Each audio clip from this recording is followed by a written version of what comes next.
Дорогие участники Великой Отечественной войны, дорогие ветераны войны, дорогие труженики тыла, дорогие товарищи, поздравляю всех нас с великим праздником, Днем Победы советского народа в Великой Отечественной войне. Мы сегодня чествуем наших дорогих ветеранов.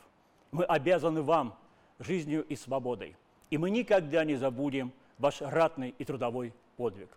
И мы никому не позволим переписать историю, потому что мы должны свято помнить славные наши победы и славные годы, и всю нашу славную историю. Потому что тот, кто хорошо знает и помнит историю, только тот достоин счастливого будущего.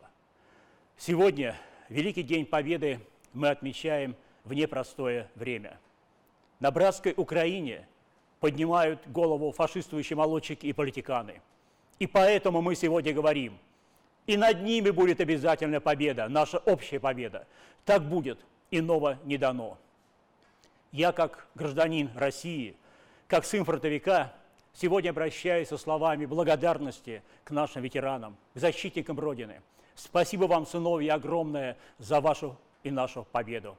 И я сегодня говорю, никому и никогда не позволим торжествовать фашизму, где бы это ни было. И сегодня мы с нашими братьями на востоке и юге Украины, сегодня мы с вами, потому что победа будет за нами. С праздником Победы, дорогие товарищи!